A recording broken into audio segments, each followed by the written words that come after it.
información de todos, estamos poniendo a grabar la clase para que la tengan a disposición a partir del día de mañana. ¿Cómo estamos el día de hoy?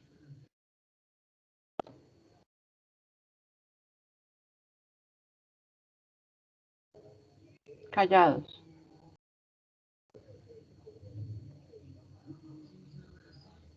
Estamos tímidos. Buenas tardes, ¿cómo están? Hola, profe. Muy bien, doctora, muy bien. Ok, bueno. El día de hoy, bienvenida, profe Pau, muchísimas gracias por tu tiempo, por acompañarnos, tan juiciosa, tan puntual y con la mejor voluntad. Hoy vamos a terminar nuestro ciclo de conferencias relacionadas con medio ambiente, que nos ha dejado durante este tiempo una amplia reflexión, que es la reflexión que nosotros debemos generar en nuestros productores, ¿sí? Generar a ellos, en ellos esa conciencia que incluso ellos reconocen el problema que estamos viviendo, el problema tan grave, pero pues debemos ser promotores permanentes del tema de la gestión ambiental y la producción sostenible. Me encanta trabajar con Asofrucol por el tema de la agricultura tropical que manejan sumamente bien. Son pioneros y son los número uno, además. Entonces, por eso me encanta el trabajo que siempre adelantamos con ustedes. En este momento voy a compartir mi pantalla un momentico para hacer pues una pequeña reflexión antes que inicie la profe Pao, que si me regala 5 minuticos, profe. Creo que sí, adelante. Listo, ¿tienen mi pantalla? Sí, doctora. Señora. Listo, listo. Entonces, pues vamos a iniciar hoy en día, esta tarde vamos a iniciar con el tema de cambio climático, que conjuga y recoge todas las reflexiones que hemos hecho los días anteriores eh, para ya terminar este ciclo y para ya esperar que ustedes vayan con ese mensaje a donde debe llegar. Reconocemos que el clima es un recurso natural que afecta a la producción agraria y su influencia en un cultivo determinado depende de las características de la localidad geográfica y de las condiciones de producción. El clima nos está determinando a nosotros los lugares donde pueden crecer los cultivos y sus rendimientos. Todos los ecosistemas agrícolas y forestales dependen, ya sabemos, ustedes saben más que nosotros, de la fotosíntesis y esta de la absorción de energía y CO2 por las diferentes especies vegetales. En definitiva, el clima es el principal factor que fija la productividad de una explotación agraria. En cuanto al cambio climático y la agricultura, podemos afirmar que a largo plazo, y en particular el calentamiento del planeta, puede afectar la agricultura de diferentes formas, efectos que nosotros ya estamos viviendo el día de hoy con estas problemáticas que nosotros tenemos aquí en esta diapositiva. Es menos previsible el clima en general, lo que complica la planificación de las actividades agrícolas. Aumenta la variabilidad del clima, ejerciendo más presión en los sistemas agrícolas más frágiles. Los extremos climáticos, que son casi imposibles de prever, cada día son más frecuentes. Tenemos el tema del aumento del nivel del mar, lo que es una amenaza para la valiosa agricultura de las costas, en particular islas pequeñas. Incluso conocemos el caso de algunas islas que están siendo desocupadas ya por sus habitantes porque el mar se las está comiendo, ¿sí? se están ahogando prácticamente y estos países pequeños lo que hacen es comprar, pues son tan pequeños que compran terrenos en unos países más grandes que los pueden albergar. Pero pues es una situación muy complicada. Imagínense el problema político, económico y social que se viene eh, en este sentido. La diversidad biológica se ha reducido en algunas zonas ecológicas más frágiles, como los manglares y las selvas tropicales. Las zonas climáticas y agroecológicas se han modificado, obligando a los agricultores a adaptarse. Se ha puesto en peligro la vegetación y la fauna. Avanzan las plagas y enfermedades portadas por vectores donde antes no existían. Tenemos un problema muy grave, el de las abejitas. Recuerden la imagen que sacamos nosotros la semana pasada, que yo compartí por los diferentes grupos, del tema de las abejitas, donde ustedes han sido promotores eh, en el tema de, ¿cómo se llama?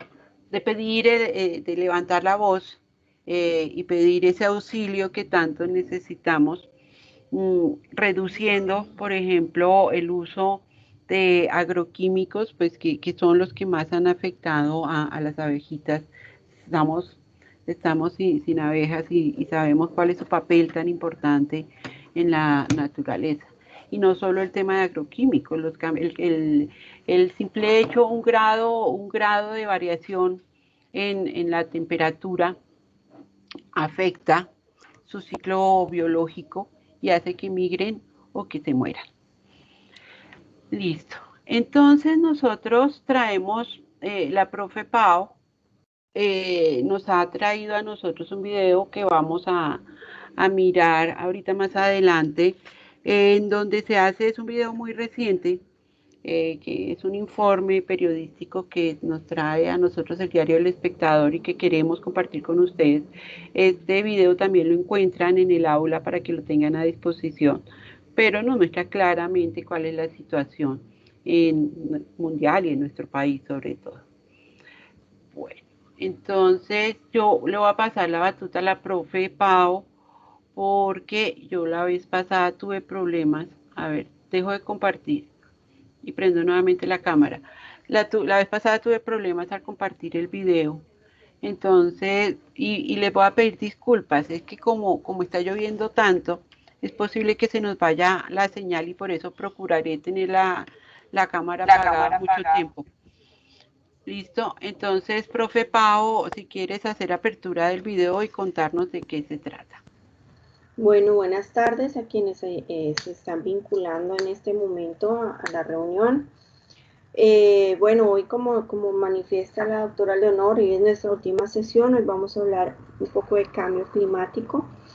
Y pues para esto tenemos que ver, pues yo encontré, digamos, en la preparación de toda la información que les tengo, me encontré este documento, este video que me parece que es muy llamativo y que pues nos muestra realmente qué es lo que está pasando. Es un video que se hizo a final del año pasado, está en la página del espectador. Yo lo comparto. Al finalizar el video, pues hago una breve exposición nuevamente y finalizando, pues volvemos a nuestras discusiones finales y las observaciones que ustedes tengan. ¿Qué nos presenta este video? ¿Cuál es la realidad? ¿Qué es lo que está pasando? ¿Qué podemos hacer? ¿Qué no podemos hacer? ¿Cuál es el planteamiento general? Entonces, pues nada, se los dejo, dura 18 minutos aproximadamente. Finalizamos y pues si quieren discutimos inmediatamente o si no, al finalizar pues, mi exposición, hacemos nuevamente, abrimos los micrófonos porque me encanta escucharlos hablar. Entonces voy a compartir.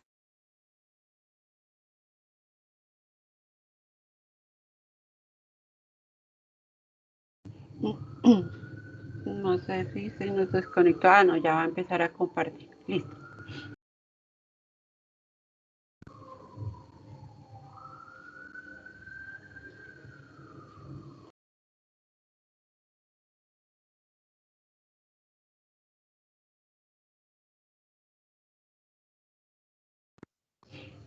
Igual les voy a ir pasando el enlace por el chat. Bueno,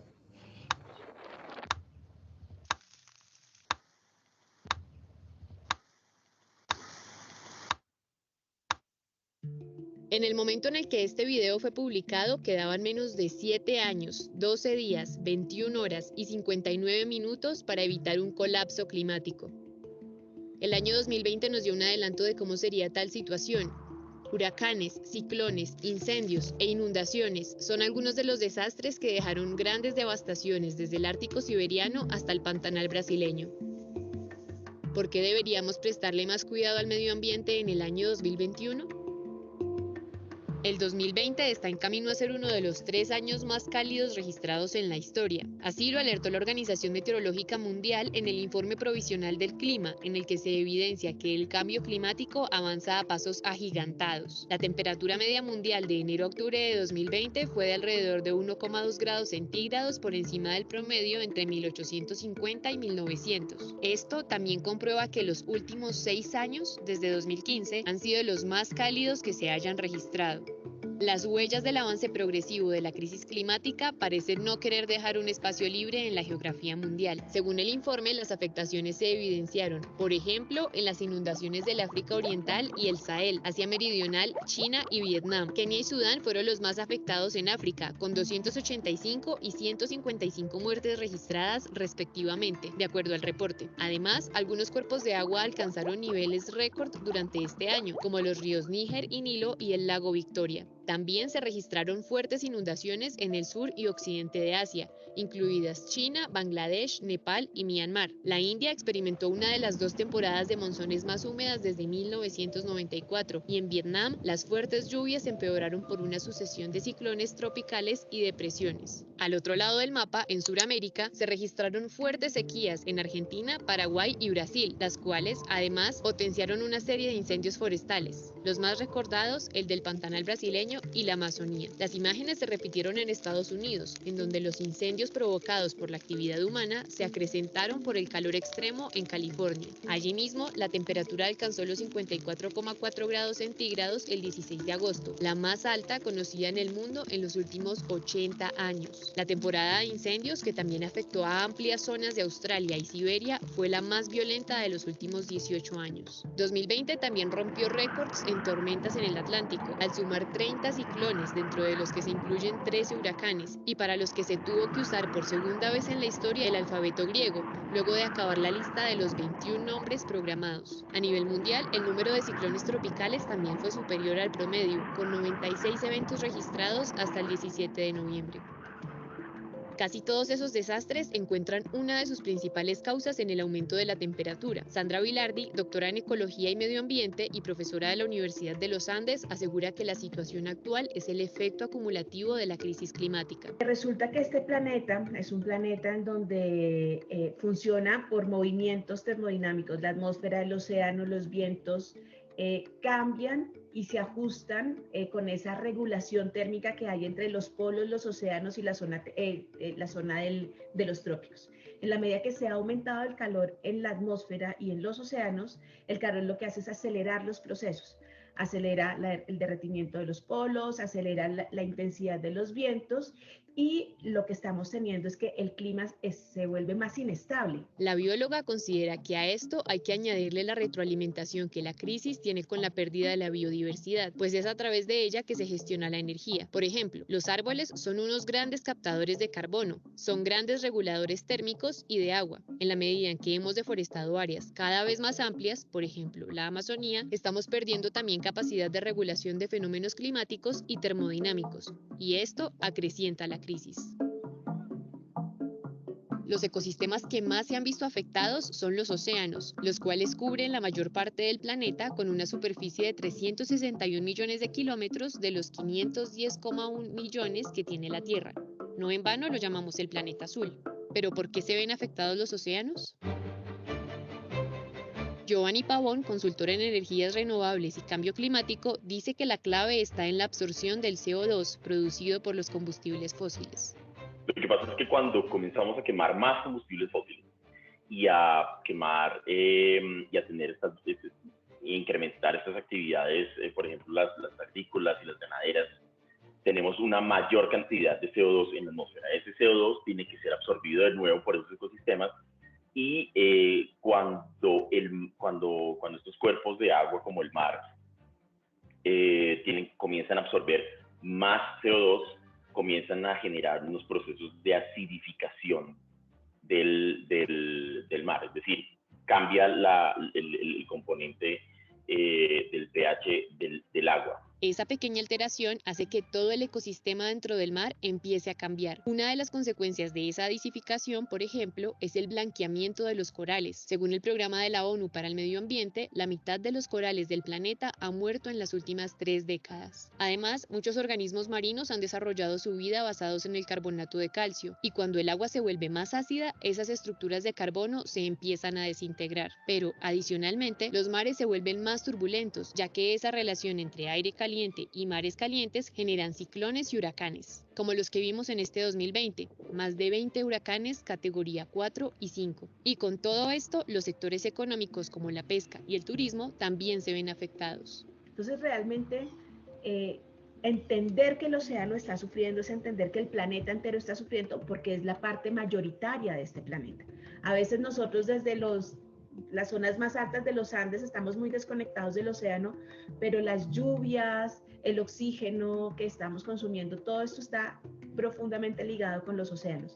Y un país tropical como el nuestro depende muchísimo de esas relaciones de vientos, corrientes y flujos de vida marina que pasan allí. Todos estos daños causados por la aceleración del incremento de la temperatura de la Tierra han sido potenciados por las acciones humanas. La explotación minera y petrolera, la deforestación, el consumo excesivo son algunas de las actividades nocivas para el planeta. Y no solo afecta a nuestra especie. Germán Poveda, profesor de la Universidad Nacional con doctorado en Ingeniería de Recursos Hidráulicos y estancia postdoctoral en la Universidad de Colorado, dice que somos casi tan dañinos como los 5 meteoritos que han causado extinción masiva en la historia del planeta. Hay que preocuparse por resolver el cambio climático porque nos está afectando a todos en nuestras vivencias cotidianas.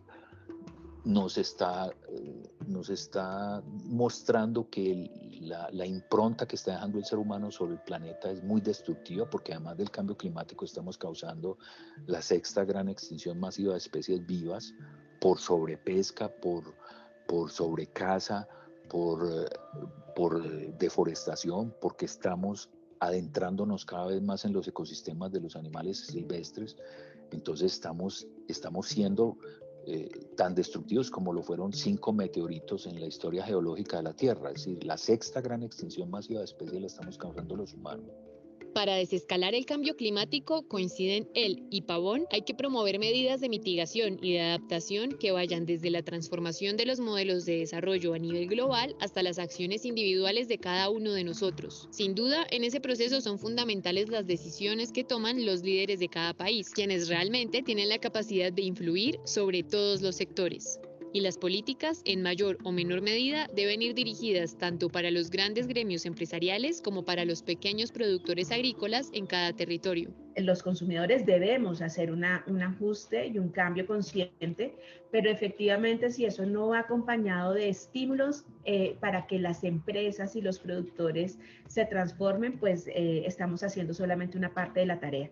Y es ahí donde los gobiernos tienen un papel fundamental en crear los incentivos, pero los gremios y las empresas también tienen que hacerlo, sobre todo porque fíjate que la crisis climática nos va a afectar a todos, a los consumidores y a las empresas. Por eso es tan importante las decisiones políticas y por eso son tan importantes los líderes climáticos que puedan llevar a cabo lo que tenemos que hacer en esta década 2030, que es la gran transición a una economía y a una sociedad climáticamente más resiliente.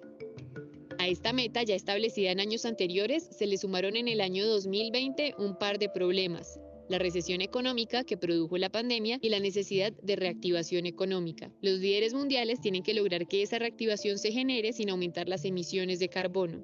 Y eso lo que va a hacer es llevar a los productores, a los gobiernos, a entender que la generación de productos de bienestar tiene que hacerse de una manera diferente.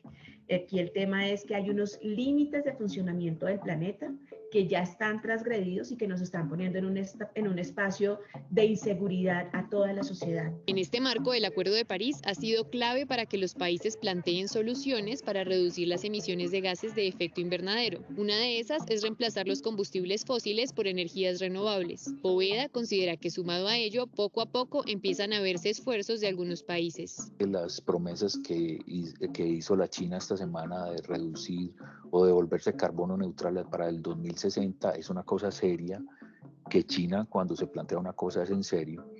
Estados Unidos otra vez con la vuelta del señor Biden a la presidencia, la afortunada salida del señor Trump de la presidencia de Estados Unidos, entonces vuelve a traer a Estados Unidos a liderar los acuerdos y los compromisos vinculantes del Acuerdo de París. Las promesas que ha hecho el presidente Iván Duque esta semana me parece que son esperanzadoras también. Esperemos a ver cómo se va a concretar eso. Entonces creo que también hay ideas interesantes y caminos esperanzadores para ser optimistas. El caso de Colombia es una dicotomía. El país ha hecho un trabajo maravilloso en tener todas las políticas en orden, pero falla al momento de implementarlas. Colombia generalmente se ha caracterizado por ser un país que a nivel de política, a nivel de negociación internacional, a nivel de compromisos internacionales, trata de ser un país en general progresivo. Colombia trata de hacerlo bien en el papel, pero creo que lo hace no tan bien o realmente muy mal en algunos casos también en el terreno, ¿no? Y en el terreno es donde es importante, no tanto en el papel. Para Giovanni Pavón, el inconveniente también recae en los efectos negativos de las políticas que intentan implementar los gobiernos, y la mayor dificultad es no atacar esos problemas. Por ejemplo, se tuvo la intención de reducir la deforestación entre 2015 y 2016, pero esta sigue aumentando. En los últimos 6 años, la Amazonía perdió al menos 552.600 hectáreas a causa de la deforestación. Esto es equivalente a 3,4 veces el tamaño de Bogotá, la capital de Colombia. Según análisis del proyecto de monitoreo de la Amazonía andina, en los primeros 6 meses del 2020, 76.200 hectáreas fueron deforestadas. O sea, los problemas sociales y económicos de Colombia siempre han tendido a abrumar las prioridades ambientales, ¿no? Entonces, eso, yo veo la función de los organismos que están a cargo un poco de cuidar el medio ambiente de Colombia como un tira y afloja constante. Y hay veces, y son batallas diarias, que unas se ganan y otras se pierden, y pues hay más que se pierden que las que se ganan, ¿no? Por eso necesitamos que los gobiernos cumplan con las promesas que firmaron en el Acuerdo de París y que para 2050 o antes todos los países funcionen con energías renovables, que las emisiones de carbono sean neutras y que adapten los países a convivir con un clima cambiante. Sin embargo, no podemos soltarles todo el peso. Desde nuestra individualidad podemos ayudar a frenar el cambio climático. Tome nota. Los expertos coinciden en que hay 3 acciones fundamentales que podemos realizar desde nuestra individualidad. La primera es ser conscientes de que el cambio climático es real. Es como dejar la negación. Hay muchos humanos en este planeta que desconocen el cambio climático. Necesitamos reconocer que este es el gran reto de la humanidad. Es importante entender que el cambio climático no nos afecta a todos de la misma manera. La percepción de este varía por diferentes factores, como el lugar donde vivimos, qué hacemos o en qué trabajamos. No es lo mismo el cambio climático para una persona que vive en una isla y vive de la pesca que para una persona que vive en la cordillera de los Andes y se dedica al cultivo, o para una persona que reside en una ciudad. Eso es realmente lo que nos ha faltado, un poco de empatía hacia los demás. Digamos que hay gente que hoy ya está sufriendo, hay islas, digamos, hay países isla que hoy se están hundiendo, hay gente que está siendo desplazada ya por el cambio climático, tanto por inundaciones como por sequías. Entonces yo creo que lo primero es como el tema de la empatía, ¿no? Saber que nosotros somos responsables de lo que estoy haciendo hoy en mi país, en Colombia, le puede afectar a alguien en Kazajistán, ¿no? O en Bangladesh, en donde también se han presentado algunas inundaciones a lo largo de los últimos años importantes, que han dejado varios damnificados. Segundo, cambiar nuestros hábitos de consumo. Es importante que intentemos vivir de una manera más sostenible y tratar de promover ese modo de vida hacia nuestros amigos y familiares. Tratar de usar medios de transporte no motorizados, tratar de usar más la bicicleta, digamos que eso se puede hacer dentro de las ciudades, que es donde concentramos en Colombia el 75%, un poco más de la población. el tema de la dieta, ¿no? Digamos que consumir más carne al final sí significa tener una cadena de valor que está mucho más expuesta a la generación de gases de efecto invernadero. Digamos que entre más consumamos carne, pues más vamos a alentar esa cadena. Digamos que eso es un tema que está abierto y está clarísimo para todo el mundo. Siguiente tema que yo diría para trabajar dentro de nuestras casas, el tema del manejo de las basuras. Es increíble cómo nosotros no somos muy conscientes de simplemente como que dejamos la basura, toda la basura, todo el tipo de basura en un solo sitio y nos olvidamos de lo que pasa después. Y tercero, elegir bien a nuestros gobernantes. Necesitamos escoger a personas que se comprometan a disminuir las emisiones de gases de efecto invernadero, que opten por nuevas tecnologías sostenibles, que implementen energías limpias, que propongan políticas para frenar la deforestación y la contaminación y que adapten los países y todos sus sectores para poder convivir con un clima cambiante. Necesitamos elegir mandatarios que tengan una meta clara para frenar el cambio climático y que busquen a toda costa cumplirla, porque el tiempo se acaba. Esta es una década decisiva, no solamente para disminuir emisiones, sino para frenar el deterioro de la naturaleza. De nuevo, las dos cosas están unidas y se necesitan, pero se deterioran entre ellas. Si en esta década no logramos esos cambios, vamos a entrar en una etapa de mucha incertidumbre climática que va a ser negativa para todos. Industriales, empresarios, los del Polo Norte, los de los trópicos, los de los países desarrollados y los que no. Aquí el problema es quién se va a adaptar más rápido, quién tiene la tecnología para proteger a sus ciudadanos de una manera más eficiente. Esto es lo que deberíamos estar hablando también hoy en día de la justicia climática ante eso que no estamos pudiendo frenar. Ahora quedan casi 17 minutos menos para que empecemos a tomar mejores decisiones y a frenar el cambio climático. Está en nuestras manos.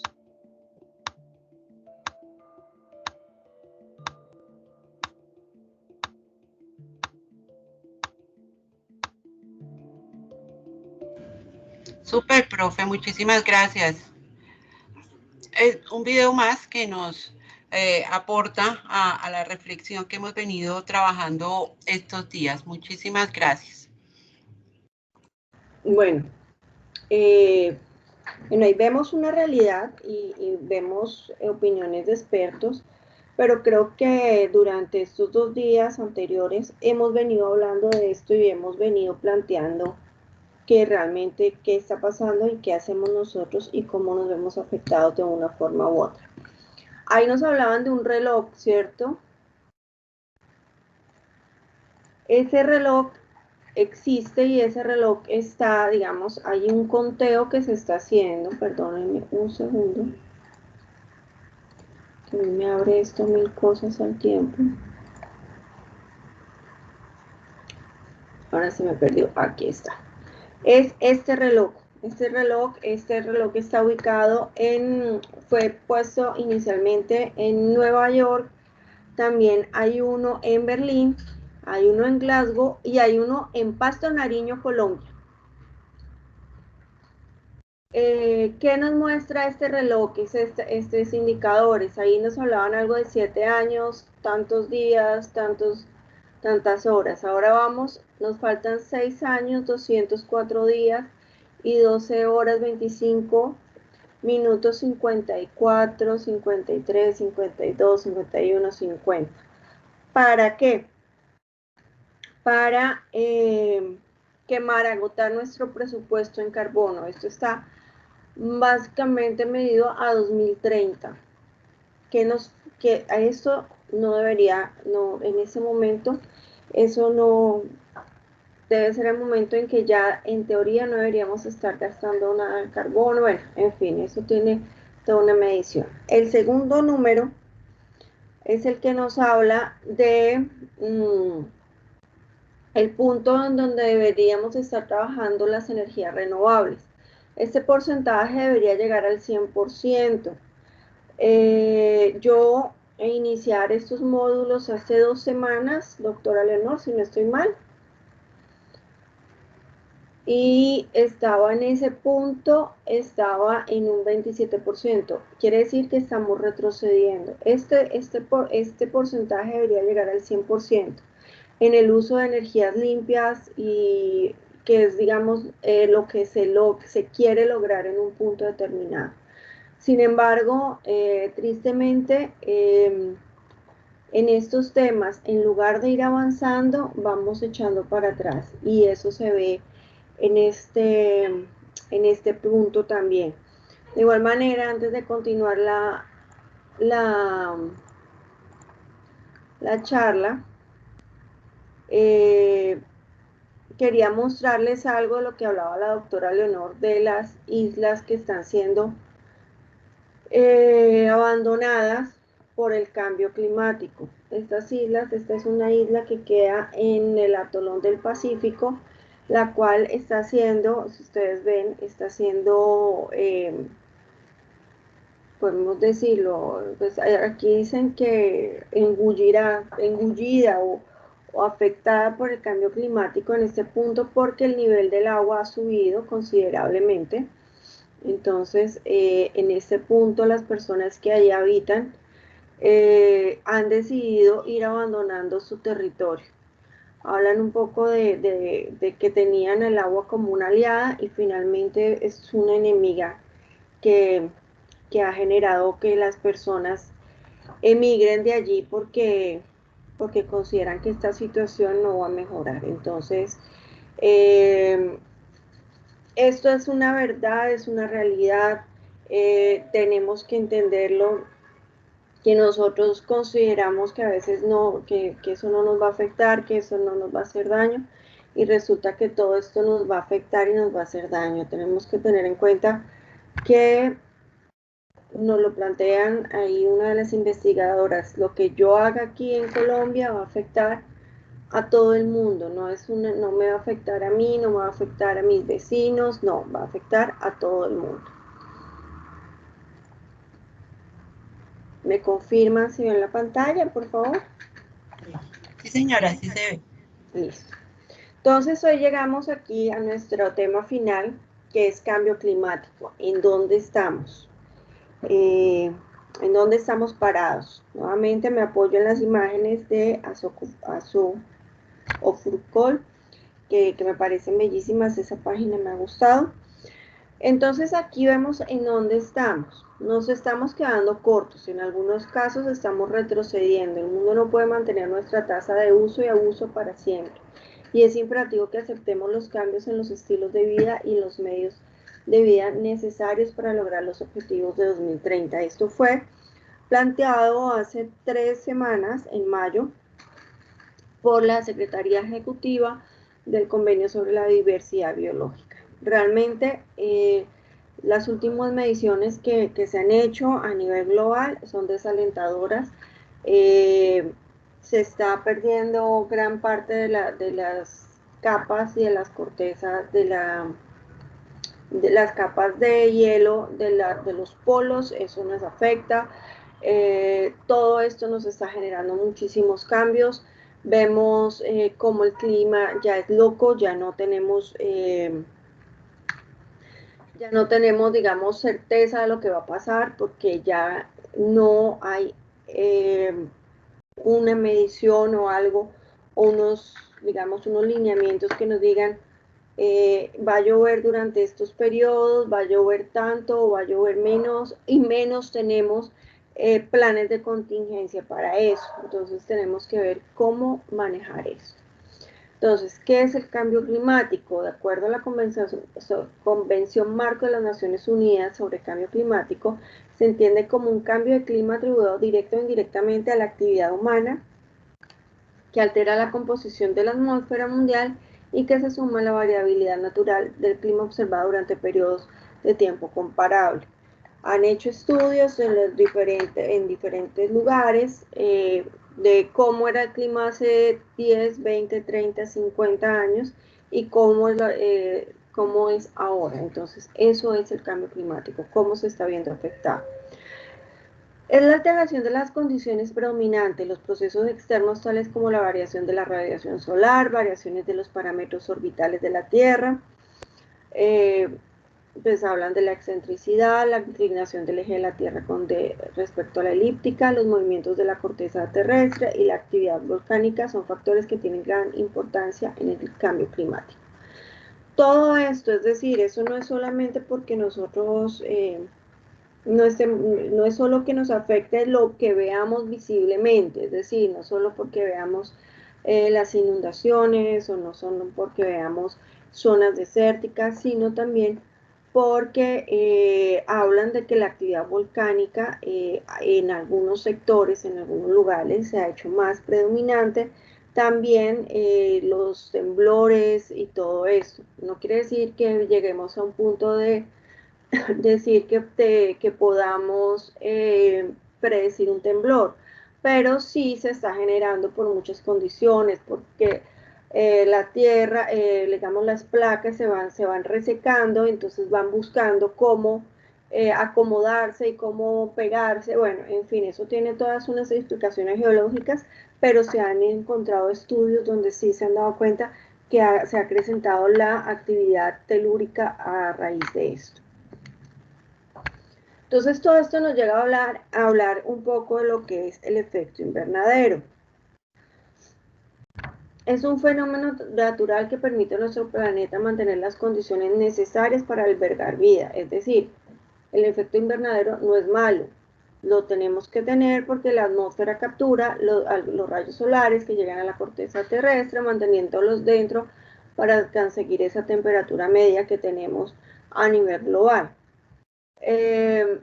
Si esto no pasara, la temperatura de la Tierra sería de menos 18 grados centígrados, pues terrible. La atmósfera está compuesta por diversos gases, siendo el nitrógeno, el oxígeno y el argón los que constituyen el 99.93% del total. Sin embargo, son otros gases como el vapor de agua, el dióxido de carbono, el metano, el óxido de nitrógeno y el ozono los que tienen mayor incidencia en el efecto invernadero. Además, en la atmósfera están presentes gases artificiales como los clorofluorocarbonatos. Es decir, tenemos unos gases que son naturales, que están allí, que son parte de nuestro sistema normal. Hay otros gases que vienen a acompañar y esos gases, algunos de esos son los que nos están haciendo daño. ¿Qué está pasando? En una proporción adecuada estos gases cumplen su cometido, pero al aumentar su concentración por obra del hombre, la atmósfera retiene más calor del necesario, provocando el aumento de las temperaturas, el deshielo de los polos, la desertificación, incendios, tormentas, inundaciones. ¿Por qué aumentan estos gases invernadero? Por tres razones: la quema de combustibles fósiles como el petróleo, carbón y el gas natural, la deforestación de bosques y la destrucción de ecosistemas marinos que absorben el dióxido de carbono, y el aumento de la población cada vez que consumen más recursos naturales, y además porque somos unos depredadores de todo lo que tenemos. Entonces, esos tres factores son los que están generando el aumento de estos gases invernadero. Es decir, no quiere decir que los gases sean malos por sí solos, no, están ahí presentes, pero al aumentar y al tener mayor concentraciones, pues aumentan las temperaturas. Yo les hablaba el problema que se está generando en el casco polar. Hace unos meses se desprendió de la Antártida uno de los cascos polares más grandes, del tamaño de una isla del Caribe, de una isla grande como Puerto Rico, y pues realmente fue una alerta que se generó porque esto pues realmente está generando algunos inconvenientes en el Antártida. Hace unos 2 años, una expedición de investigadores colombianos fueron a la Antártida a ver qué era lo que, pues, a saber qué pasaba allí. Se criticó muchísimo esta expedición porque decían que nosotros en Colombia pues no tenemos relación, pues nosotros estamos en todo el trópico, no tenemos relación con ninguno de los dos polos, entonces ¿para qué íbamos para allá? ¿Porque éramos tan metidos? ¿Quién nos mandaba? Mejor dicho, es como siempre, en vez de apoyar este tipo de cosas, todo el mundo criticó, peleó, todo esto. En esta investigación participaron algunos profesores de la universidad para la cual yo trabajo. Ellos nos comentaban que básicamente estas investigaciones van encaminadas a saber cuál es realmente, qué es lo que realmente está pasando allí. Cuando hablamos de qué es lo que está pasando allí, allí se concentra muchísimo todo lo que tiene que ver en los dos polos, lo que tiene que ver con la concentración de los diferentes gases, la concentración también de los contaminantes atmosféricos se concentran allí. Entonces es necesario hacer exploraciones y saber cómo esto nos puede afectar a nosotros acá. Es decir, no quiere decir que lo que se haga allá sea totalmente ajeno a lo que nos sucede aquí en Colombia, en cualquiera de las regiones. Es realmente la interrelación que hay entre todos los países. Todo lo que sucede a nivel atmosférico y ambiental y en los ecosistemas nos presentan unas afectaciones. Entonces tenemos que ver cómo podemos mitigar, porque ya no es frenar, sino mitigar todo esto que sucede. Aquí vemos algo de los efectos que se generan, el de hielo, las inundaciones, se han dado inundaciones en diferentes lugares. Hace 10 años exactamente estábamos sufriendo por las inundaciones en el sur del Atlántico, en la sabana, en la sabana o en la región cundiboyacense, donde se perdieron bastantes cultivos. Igual en Venezuela también se presentan muchísimas inundaciones, Perú, en Ecuador, y estoy hablando aquí de lo que tenemos cerquita, en diferentes lugares del mundo, vimos en la India, en China, y todo esto se presenta pues porque ya la cantidad de lluvia y la cantidad y la absorción de la tierra, del agua de la tierra se está perdiendo. ¿Por qué se está perdiendo? Porque realmente al momento de pavimentar las vías, no quedan porosos, entonces no tiene el agua por donde irse absorbiendo, entonces, y tampoco hay zonas verdes, y se están perdiendo algunos lugares. En Barranquilla, no sé si ustedes tengan referencia, hace algunos años veíamos en los noticieros las imágenes de los arroyos. ¿Por qué se daban estos arroyos? Básicamente la ciudad no tiene un sistema de alcantarillado, y en las zonas altas puede llover en una de las zonas altas de acá, y el agua busca su recorrido y su camino. ¿Qué pasaba? Que Barranquilla es una ciudad que no ha sido planificada como tal, está siendo planificada a partir de lo que ya existe, pero no es una ciudad como tal que haya sido organizada, sino la gente fue construyendo y viendo dónde podía ubicarse. Entonces, pues se hizo un crecimiento, pero ese crecimiento no tuvo en cuenta ese factor de los arroyos. Entonces se hicieron vías, se pavimentó, se llenó de concreto, se llenó de cemento, y los arroyos, el agua, siempre he dicho, el agua tiene memoria, y el agua empezaba a buscar por dónde bajar y buscaba la vía más fácil. Entonces eran grandes cantidades de agua que venían bajando por diferentes vías. Había momentos en que no estaba lloviendo en un sector, pero estaba lloviendo en otro lado, y pasaba un arroyo, y pues no sé si recuerden que empujaban buses, mucha gente murió porque pues se metían, y realmente la fuerza del agua es muy, muy, muy impresionante. Entonces, este es un fenómeno que en este momento se está logrando controlar un poco, porque se ha hecho unos procesos de canalización. Sin embargo, aquí viene otro factor, lo que hablábamos un poco ayer, el manejo de basuras. La gente tenía la costumbre, la fea costumbre, cuando llovía, cogía y sacaba la basura, pero no sacaba la basura de la bolsita negra amarradita, no. Sacaba la basura, era ese sofá viejo, yo lo saco y lo tiro al arroyo. Las neveras, las camas, y así se encuentran todavía aún en las bocatomas de los de los desagües que se han generado, de de estos canalizaciones se encuentran elementos como neveras, salas, comedores, o sea, es una cosa que uno dice, pero la gente, ¿por qué? Porque tenían una concepción, tenían una idea errada que para eso era y que entonces eso iba a llegar al río y como que se evaporaba, pero resulta que eso no se evapora, eso es basura, eso es contaminación, eso tiene muchísimas implicaciones, entonces está generando todo un proceso de concientizar a las personas para que no hagan eso. Sin embargo, pues eso ha generado bastantes daños. Pero básicamente es eso, la capacidad de absorción de la tierra se ha perdido y ha generado todo eso que se presenten inundaciones en diferentes sectores. Cartagena, por ejemplo, es una ciudad que cuando empieza a llover se inunda. Cartagena no tiene para dónde corra el agua, entonces se anega totalmente.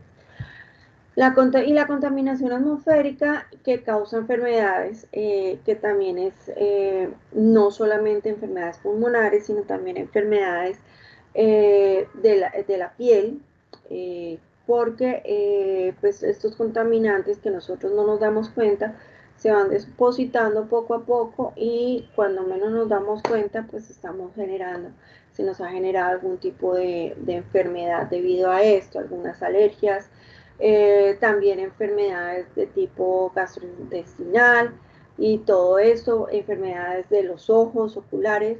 Entonces realmente es una mezcla de cosas. Todo esto a causa de esta contaminación, de estos cambios climáticos y de todo esto que está viendo. Por ejemplo, hace a los 30 años no se hablaba tanto del cáncer de piel. Hoy en día muchas personas están predispuestas al cáncer de piel por el exceso, pues por la radiación que se recibe. Y no es porque las personas, y como se pensaba, era que se la pasaran en la playa todo el día o en piscina todo el día o bañándose en el río todo el día. No, simplemente por la exposición al sol, sobre todo en las zonas altas, en donde el sol pega mucho más fuerte, la exposición al sol los hace que sean mucho más propensos a todo este tipo de cosas. Esto es una proyección que se ha hecho a 2100, en donde nos habla un poco de cómo se verá el país afectado por este cambio climático. Habla del 31% del territorio puede verse afectado por la disminución de lluvias en 90 años. Es decir, si en este momento hay periodos de sequía muy fuerte y nos afectan a nosotros, afectan a los productores, afecta a todo el mundo, imagínense de aquí a 2100, ¿qué va a pasar? El aumento también de la temperatura en diferentes regiones, los cambios que se van a generar. Es importante esto de las lluvias no solo es para que nos generen esas inundaciones que yo les hablo, todo eso, sino pues para refrescar la tierra básicamente, ayuda a sus cultivos, ayuda a mantener el cauce de los ríos y todo eso, pero debido a todo esto se va a generar esa variación en precipitaciones. Entonces es necesario plantearnos qué vamos a hacer, cómo vamos a actuar y qué podemos plantear en este punto. Entonces a partir de esto, es necesario que planteemos algunas acciones. Una de estas es las medidas de mitigación y otra de las acciones es las medidas de adaptación. ¿Qué significan las medidas de mitigación? Son las que se pueden poner en marcha para evitar el aumento de emisiones contaminantes. Esto es a partir del cambio climático. ¿Qué podemos hacer? Esta imagen que tenemos aquí es una de las imágenes del sur del Atlántico, cuando se rompió uno de los arillones del canal del dique e inundó todo el sector. Entonces, ¿qué podemos hacer en este punto? A partir de esto, son acciones, como les he venido diciendo, son acciones que podemos hacer nosotros a partir de nuestra individualidad. Es decir, si nosotros empezamos a actuar poco a poco y vamos a ser multiplicadores de esto, posiblemente esto va a tener una solución y posiblemente esto va a llevarse a buen término, digamos, no vamos a llegar a 2030 llorando diciendo no hicimos nada, no pasó nada, esto sigue empeorando y todos luchando contra esto. Esto es una realidad y la lucha es fuerte. Entonces, lo primero es practicar la eficiencia energética. ¿Qué significa? Señores, señoras, si podemos cambiar los bombillos de nuestra casa por unos bombillos ahorradores que sean mucho más eh, efectivos y que mantengan la eficiencia energética, que nos va a dar la misma luz, pero que nos va a consumir menos, hagámoslo. Si tenemos el cargador del celular, el computador conectado todo el día, esos equipos eléctricos, electrónicos que todo el día tenemos conectados, pero que no usamos, desconectemos. Eso es eficiencia energética. El uso de las energías renovables en donde sea posible, lo podemos hacer, plantear, mirar en qué comunidades se pueden hacer, se puede implementar esto. Ayer les hablaba yo de algo sobre que a veces decimos, no, pero es que eso es muy caro, instalar eso sale muy caro. Pero si vamos a ver, si nosotros empezamos a hacer un análisis real en costo-beneficio, vamos a darnos cuenta que posiblemente nos sale cara la instalación. No les puedo decir en este momento cuánto está la instalación de unos paneles solares, pero sé que por relación costo-beneficio sale muchísimo mejor. Nos estamos ahorrando a 2 o 3 años, ya empezamos a recuperar un poco la inversión que se hizo, entonces tenemos que plantearlo. De igual manera, saber cómo funcionan y tener un mayor conocimiento sobre la energía eólica. Colombia tenía, lo digo porque ya no están, ya fue, ese proyecto no sé por qué lo dejaron de trabajar, tenía un parque eólico en la Alta Guajira y lo manejaba EPM, pero este proyecto se abandonó. Sin embargo, era una solución para muchos sectores y muchas comunidades de la Alta Guajira. También la electrificación de procesos industriales, cómo vamos esos procesos industriales, cómo se van a llevar a cabo, cómo se van a manejar, cómo vamos a ser mucho más eficientes. Tenemos que pensar, ayer alguien me decía, pero es que nosotros, nos están pidiendo a nosotros que como particulares no actuemos, pero las grandes empresas que están haciendo, a ellos también les toca, y además porque a ellos les toca más fuerte. Ellos tienen que plantear, bueno, nosotros cómo vamos a aportar a esto a futuro y esto cómo nos va a beneficiar. El mismo planteamiento que les hago, posiblemente la implementación de algunos sistemas inicialmente son muy costosos, pero cuando vayan a ver en 2, 3, 5, 7 años, van a ver que los beneficios son mucho mayores. Hasta para ellos mismos, una empresa que mantenga unos estándares de sostenibilidad, en donde las contaminaciones no sean tan altas, pues van a propiciar que no tengan tantos ausencias laborales por enfermedad, por consultas médicas, por, bueno, infinidad de cosas, o frenar algunos procesos porque el suministro eléctrico se paró, no funcionó la planta que funciona con diferentes combustibles fósiles.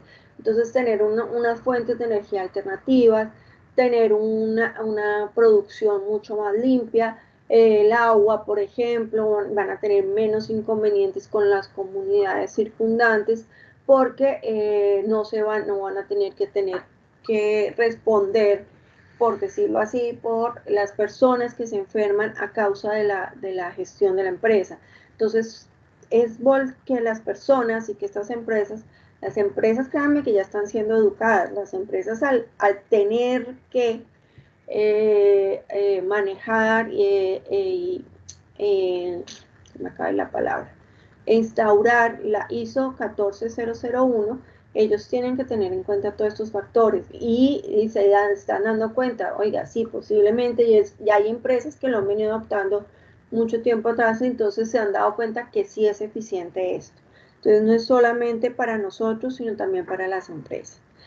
Implementación de transportes eficientes, un transporte público eléctrico o un transporte público que sea eficiente y que sea para todos y que todos podamos acceder a él de buena manera. Nosotros no estamos acostumbrados en Colombia a usar transporte público porque consideramos que es algo que, digámoslo así, y se los digo así, nos baja el estrato. Yo tengo mi carro y tener carro es algo muy elegante y muy de gente chévere, y resulta que no, el carro ya no es tan chévere. En la medida de lo posible poder usar transportes públicos que nos van a permitir pues minimizar el tráfico. Cuando minimizamos el tráfico, minimizamos el uso de los combustibles, de la gasolina y también de las emisiones de los gases que este tiene. Entonces, tenemos que plantearnos eso. El transporte público es una herramienta efectiva que podemos usar. El uso de bicicletas, lograr caminar, también les planteaba, el lograr hacer carpooling, que significa esto, que ponernos de acuerdo con las personas que viven cerca donde yo estoy y poder ir juntos al trabajo. Cada uno lleva su carro un día, y eso es una forma, primero, pues van a ahorrar, y segundo, pues vamos a hacer mucho más eficiente el tráfico y vamos a generar unos ambientes mucho más sanos. En el caso de ustedes que posiblemente tienen que salir a campo, que tienen que desplazarse a sectores, pues ya ahí tienen que pues, buscar unas alternativas de decir, bueno, no puedo decir que me voy en bicicleta voy a poner un ejemplo así más o menos, de Manizales a Chinchiná, me voy a ir en bicicleta a hacer unos recorridos. No, pues no, pero pues voy a ser mucho más eficiente, que mis recorridos tengan, por ejemplo, que ya tenga yo delimitado, voy a hacer esto, y va a ser mucho más eficiente. Es decir, no es que me voy para Chinchiná, después me voy para Santagua, después me vuelvo otra vez a Chinchiná, en un solo día. No, pues si yo planifico irme para un solo sector, en un solo lado, ya de pronto puedo hacer unos recorridos mucho más cortos, mucho más prácticos, les va a ser mucho más eficiente a ustedes y todo eso. Pues yo supongo que ustedes eso lo implementan porque saben y tienen más conocimiento que yo en todo esto. Y por último, en estas medidas de mitigación también tenemos el impuesto sobre el carbono y los mercados de emisiones. En algunos lados, como les he comentado, el uso de la gasolina tiene un impuesto muy alto. En estos días veía en Portugal, la gasolina es muchísimo más costosa de lo que es aquí en Colombia, y nosotros nos quejamos. Es porque ellos tienen unos impuestos que le han dado a este combustible.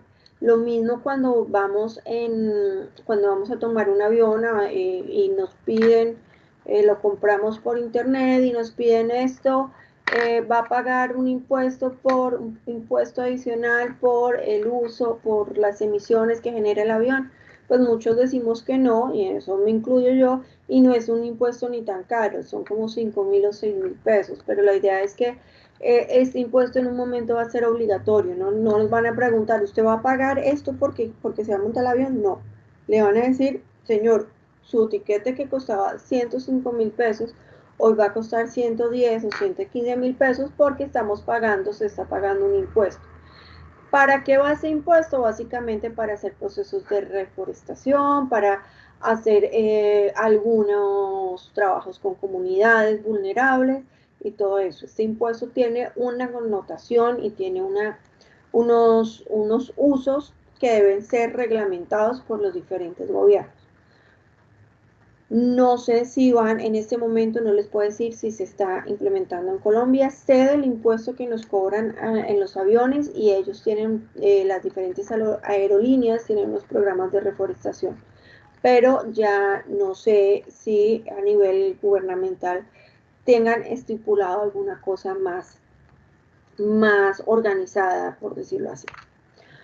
También hablamos un poco de lo que son las medidas de adaptación, que significa buscar reducir la vulnerabilidad ante los efectos derivados del cambio climático. Es decir, primero mitigamos, tratamos de que no se generen tantas cosas, vamos generando menos gases, vamos tratando de que este cuento no vaya afectando y atacando tanto nuestro medio ambiente, que no solo nos va a atacar a nivel atmosférico, sino nos ataca en todos los aspectos. Entonces, ¿qué pasa? Tenemos que tomar unas medidas de adaptación, finalmente, porque ya esto está, ya estamos metidos en esto, ya hay unos procesos que tenemos que tener en cuenta. ¿Qué debemos pensar?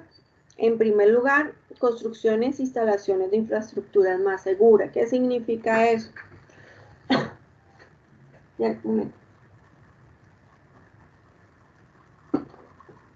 Que revisemos, primero que revisemos dónde vivimos, cómo vivimos, si nuestras instalaciones hidráulicas, eléctricas, sanitarias están en las mejores condiciones, si de igual manera las estructuras, si vivimos de pronto en un edificio, o vivimos en una casa, o vivimos cerca en el campo, cómo están esas instalaciones. ¿Por qué razón? Porque resulta que en un momento determinado, un fuerte aguacero, una tormenta o un temblor no muy fuerte cogió y pues nos dañó y nos afectó nuestra vivienda. Entonces, lo que tenemos que plantear es cómo está mi vivienda hoy en día, cómo está ese lugar donde yo trabajo, cómo está ese entorno, esa comunidad, qué condiciones tiene, que están viviendo muy cerca al río o están ubicados en una ladera, una montaña, pero pues no tienen las condiciones adecuadas. Entonces, plantear qué podemos hacer en este punto, cómo vamos a aportar.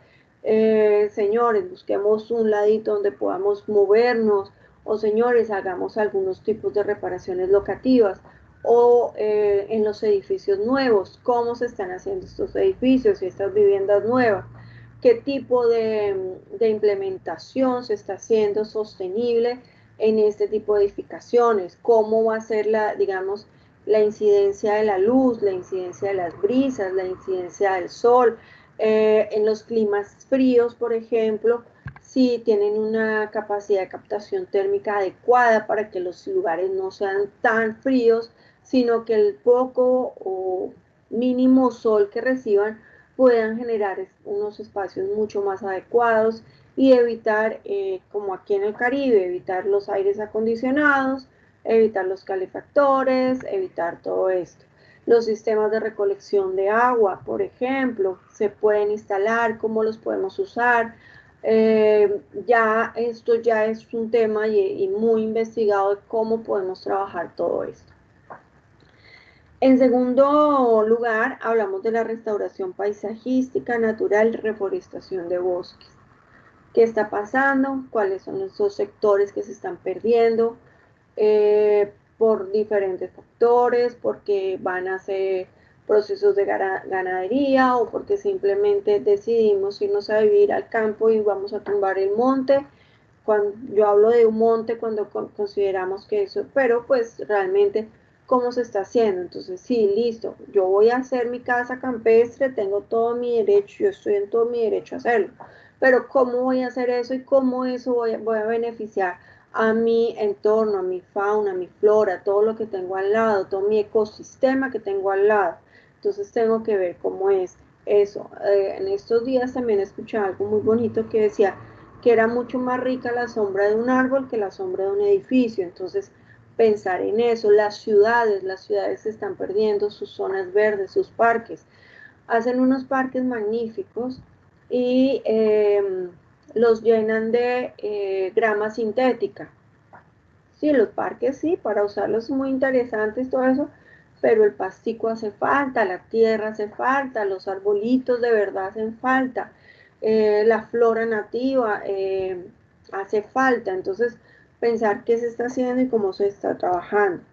La creación de cultivos flexibles y variados para estar preparados ante las catástrofes que se pueden presentar. Entonces, en estos días también algunas de las personas que están con ustedes en la asociación hablaba de eso, que ellos tenían los cultivos, pero que ellos habían decidido no sembrar todo con lo mismo, sino habían decidido hacer unos cultivos más pequeños, pues tenían su gran cultivo, no recuerdo en este momento qué era, pero tenían unos cultivos adicionales en donde podían sembrar una variedad de cosas que les estaba permitiendo que si en algún momento alguno de esos cultivos pues podía tener problemas, plagas, bueno, todo lo que se puede generar en un cultivo, pues tenían unas reservas para sacar otro tipo de cosas. Entonces realmente uno dice, hombre, sí es necesario, porque es que todo se puede dar, todo se puede presentar, entonces tenemos no dedicarnos a una sola cosa, sino plantear otra cosa.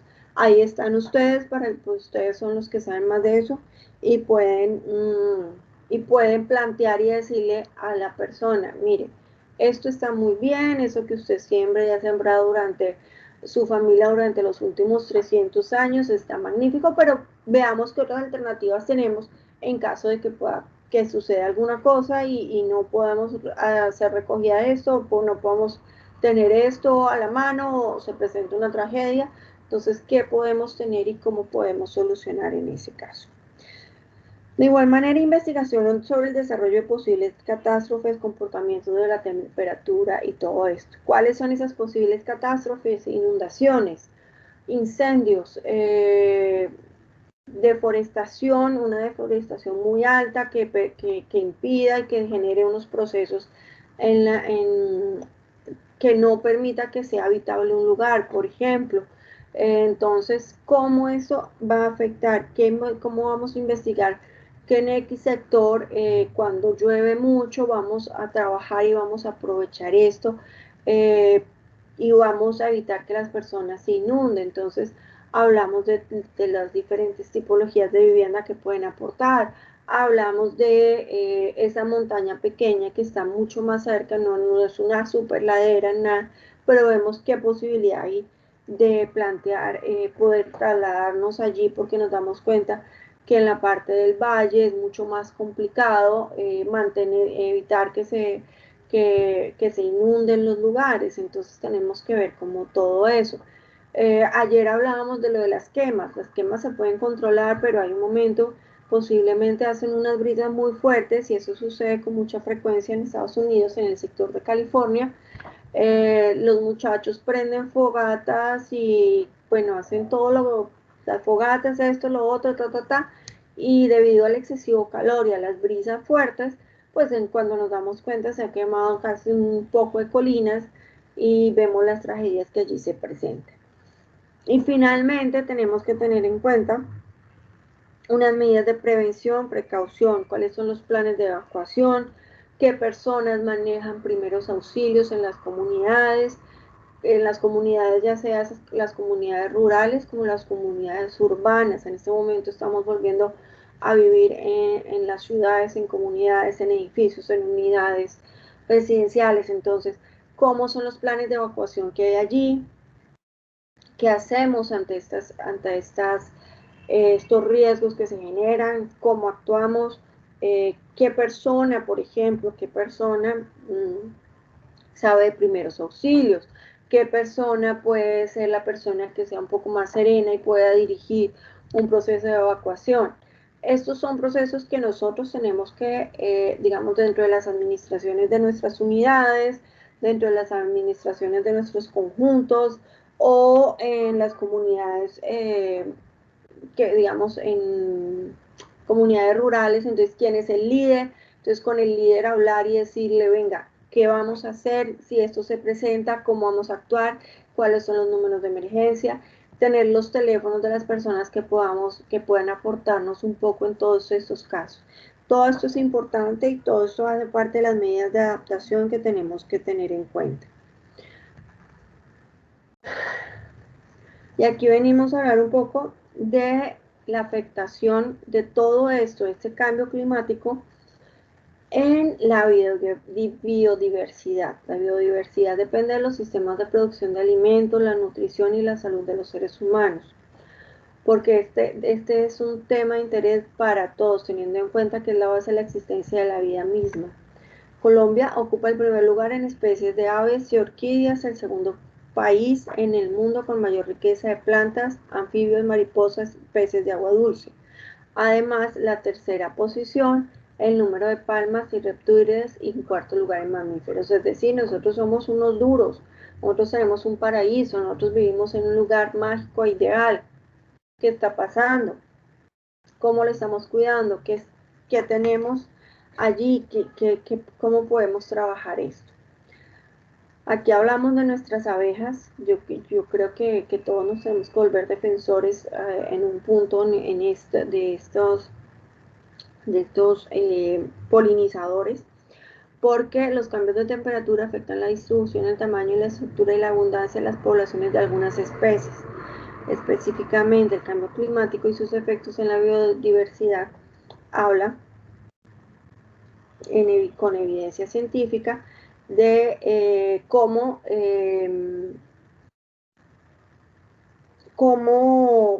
por todo esto los procesos de polinización se están viendo afectados.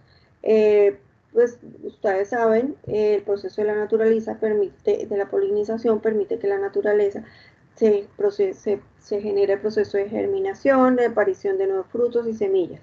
Esto se está viendo en riesgo y diferentes organizaciones, la CEPAL, nos muestra diferentes artículos y nos habla un poco, y igual la FAO, la ONU, diferentes organizaciones están planteando qué está pasando, porque muchas especies polinizadoras se están muriendo por la contaminación y por los cambios y los efectos del clima. Entonces tenemos que pensar y analizar qué vamos a hacer en este aspecto, cómo vamos a trabajar en eso.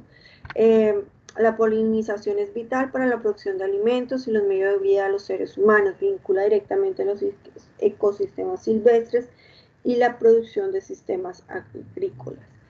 Entonces, pues tenemos que pensar cómo vamos a actuar ante esto. ¿Qué podemos hacer? No es decir, no, vamos a todos, adopta una abeja y la cuidamos, no. Es como dentro de todo lo que tenemos que hacer, todas esas pequeñas acciones, vamos a cuidar esto. No solamente para las personas que negocian haciendo miel o no, es porque esto tiene toda una implicación a nivel global. Yo pongo un ejemplo que siempre lo uso, que es el de una película que se llamaba Bee, hace unos años, en donde era una abeja que se quejaba que porque las usaban para la producción de miel. Entonces decía, y interponía, es una película de muñequitos, interponía una queja ante el Estado, ante los Estados Unidos, entonces para que dejaran de producir. Entonces, a raíz de eso dejaron de producir, ellos ganaron su demanda, las abejitas, pero se dieron cuenta todo lo que implicaba la producción, todo lo que implicaba, todo lo que ellos las abejas hacían día a día. Es decir, dejaron de trabajar, entonces pues obviamente ya no había polinización, ya no se generaban todos esos procesos que vemos que se generan de manera natural, de manera espontánea a nivel de esta producción. Entonces, finalmente, pues la película plantea que no, que realmente son muy importantes para todo lo que hacemos y para nuestra vida en todos los aspectos. Y finalmente, después de todo esto, señores y señoras, ¿cuál es el compromiso? ¿Cuál es su compromiso con el planeta? ¿Cuál es una reflexión que ustedes me pueden dar desde su visión de cómo pueden actuar, cómo podemos crear unos cambios significativos en la comunidad, en mi comunidad, como les digo, no solo mi comunidad, la comunidad que ustedes acompañan o la comunidad a la que ustedes visitan, sino las comunidades como su familia, la comunidad como sus vecinos, cómo podemos actuar ante todo esto. Todo esto, pues básicamente, me perdí. Pues básicamente es cómo podemos desde nuestro quehacer, cómo desde nuestra visión, cómo podemos actuar, qué podemos generar, qué podemos hacer. O profesora Paola, muy bonito todo, pero esto no lo vamos a lograr. Esto es una cuestión de otras dimensiones y nosotros no estamos para esto. Básicamente, todas mis 2-3 charlas era esto, saber cómo nosotros desde nuestro quehacer, desde nuestra visión, desde nuestro trabajo, desde nuestra comunidad, podemos actuar. ¿Y cómo vamos a actuar? Vamos a seguir siendo un poquito esquivos y vamos a seguir negando una realidad, o vamos a decir, oiga, sí, esto es algo muy serio, debemos plantearnos qué voy a hacer yo. Yo sé, ustedes como asociación, yo creo que tomaron una bandera importante que fue plantearse y decir, nosotros en Colombia somos un país tropical y tenemos unas características a nivel de cultivos y de frutos y de hortalizas y de todo esto que ustedes conocen y manejan.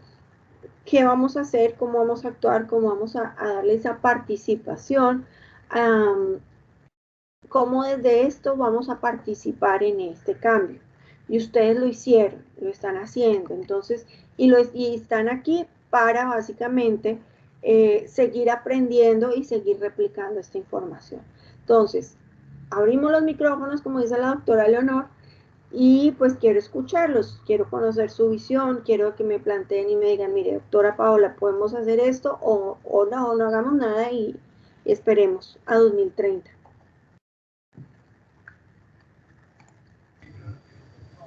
Claro. Adelante. Doctora Paola, pues muchas gracias por esas exposiciones tan maravillosas.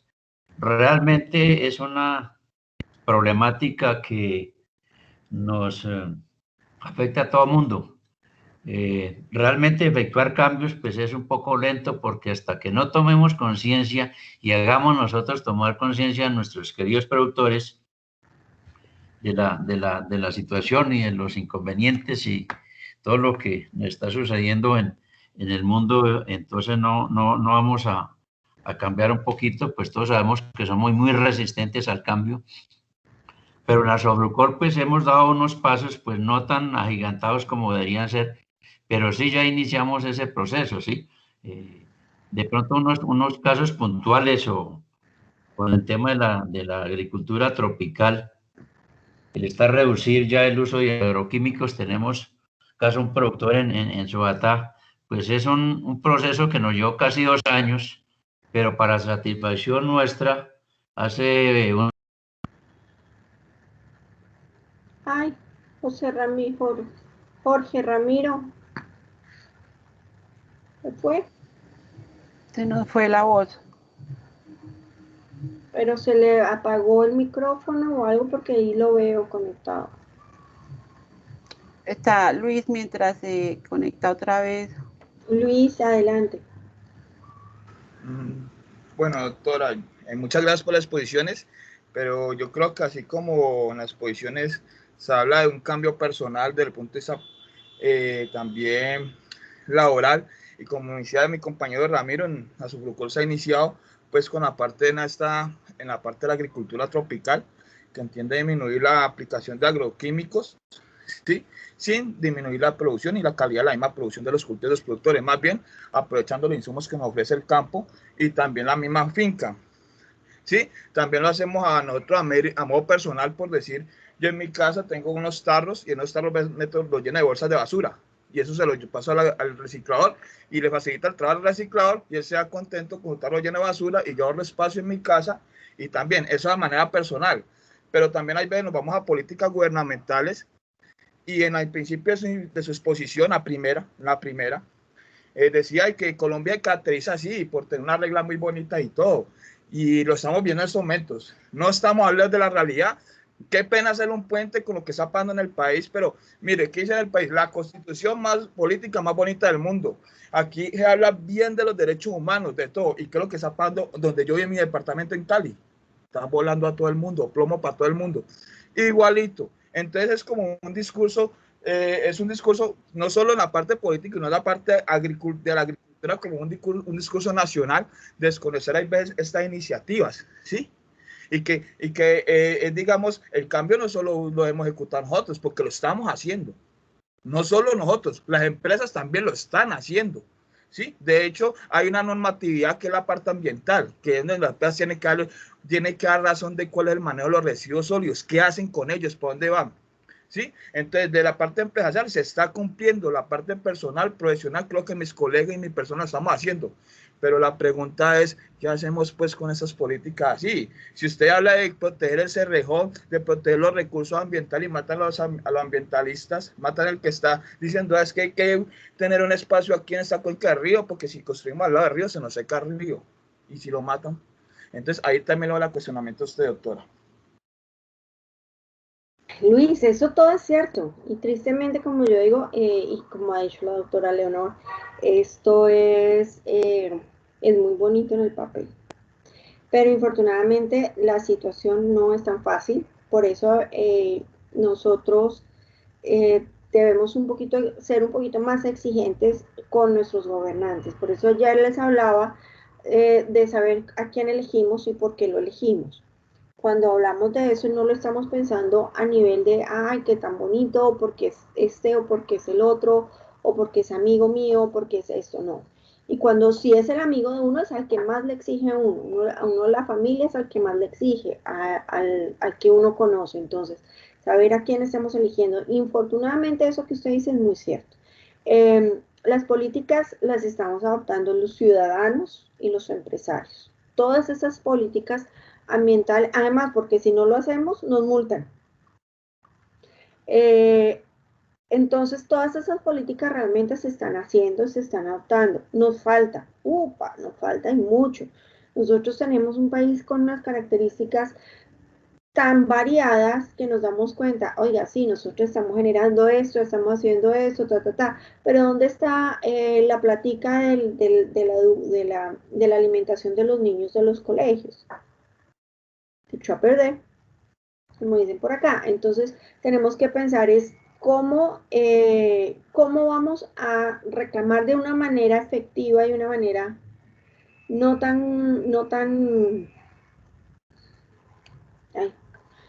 tan complicada como la que se está viendo ahora, pero sí cómo vamos a decir, mire, nosotros estamos haciendo nuestra tarea y es algo que nosotros debemos plantear.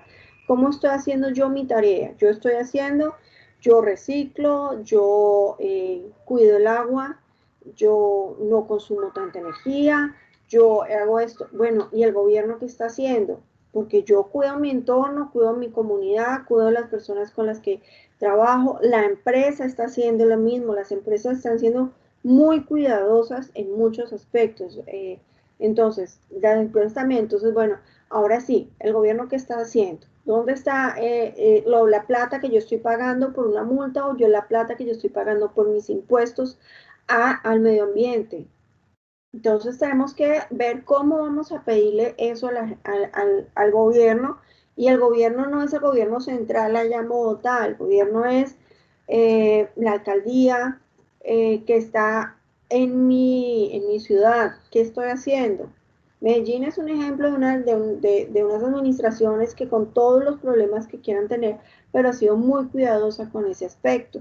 Medellín ha tenido grandes problemas de contaminación. Recuerden que ellos tuvieron unos periodos en donde tenían que hacer pico y placa y no podían salir y una cantidad de cosas por los problemas de contaminación atmosférica, por la misma contaminación que tienen las fábricas que allí hay.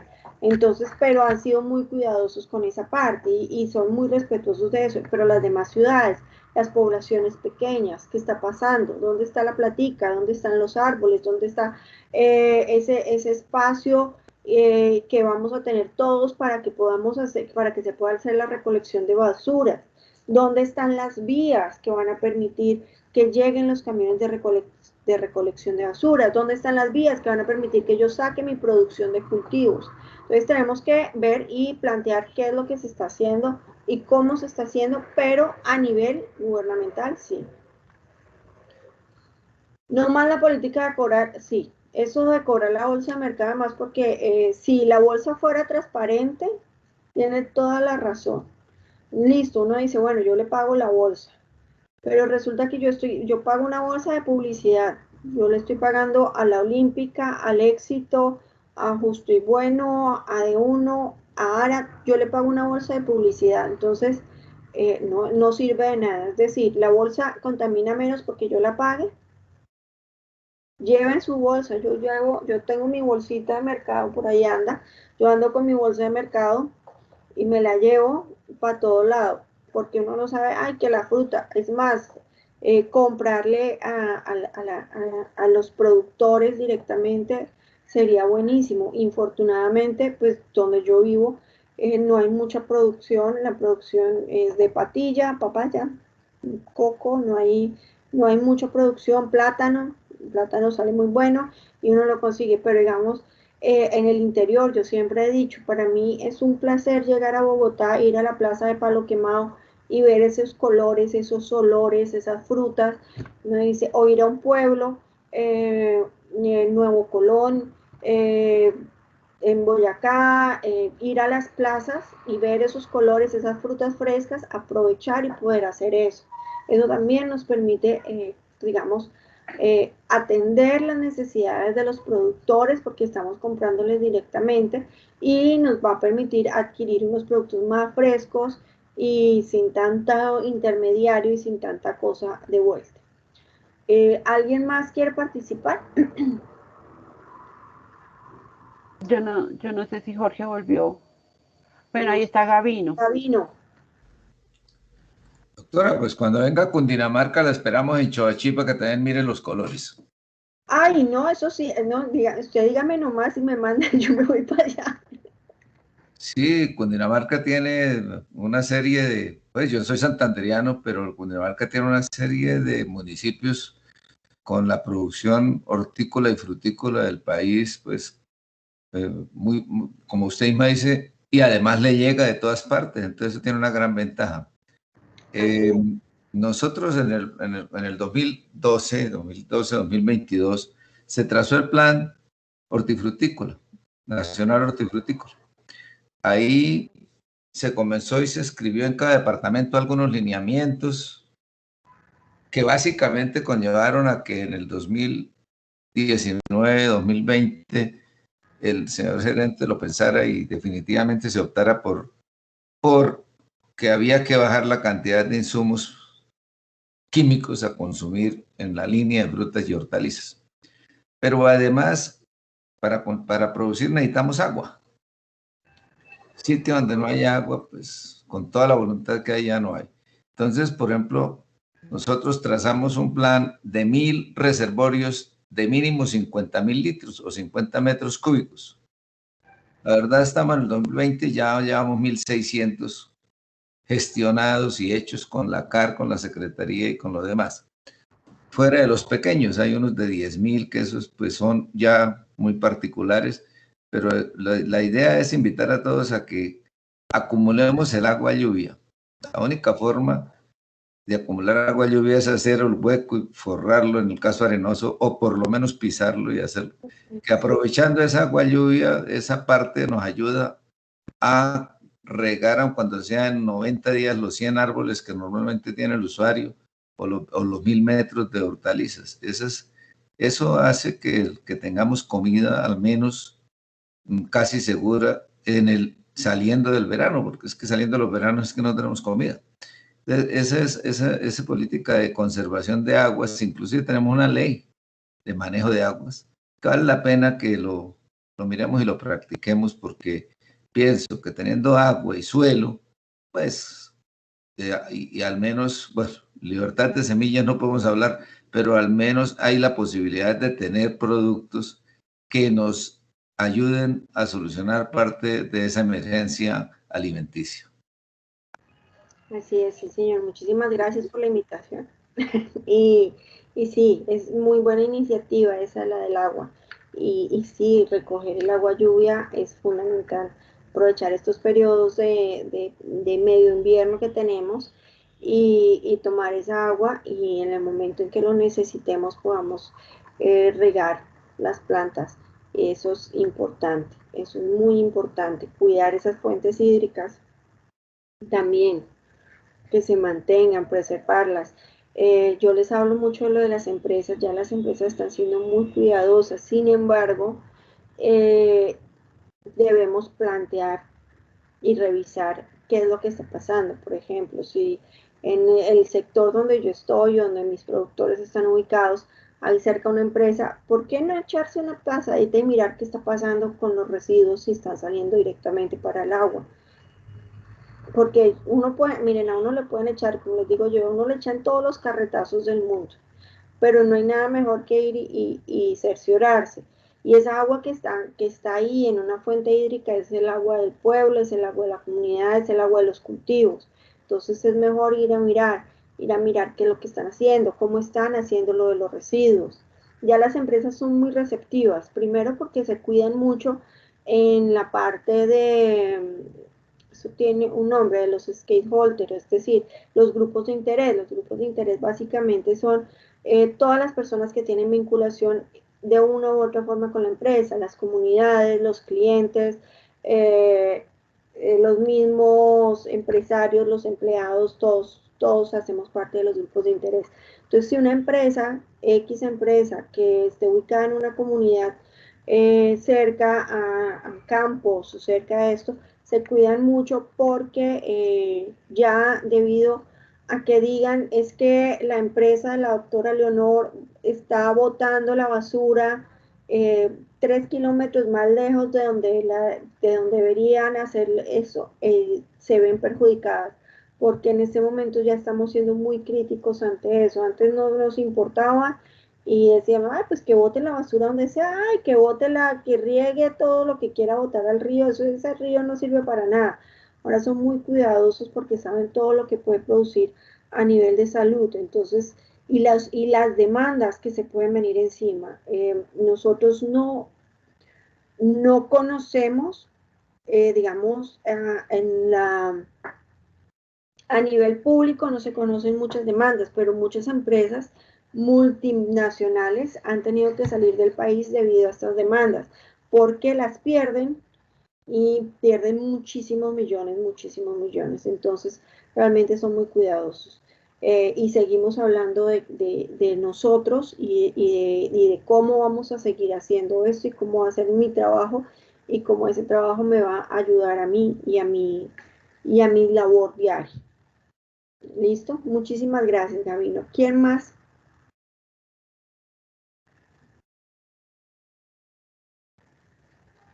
Hoy desde que empezamos, hoy están callados y ustedes son un grupo que habla mucho. Aló. Adelante.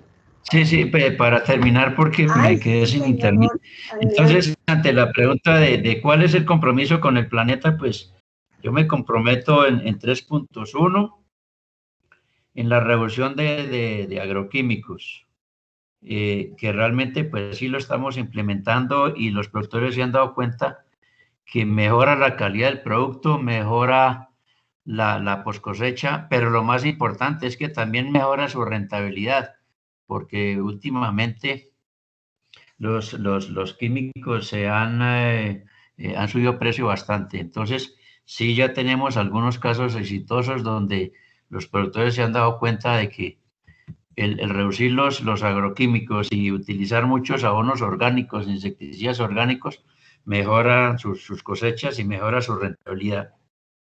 El segundo punto sería el uso racional del agua, tal como lo comenta el ingeniero Gavino. Esa es una buena estrategia que en la Sobrecola hemos implementado.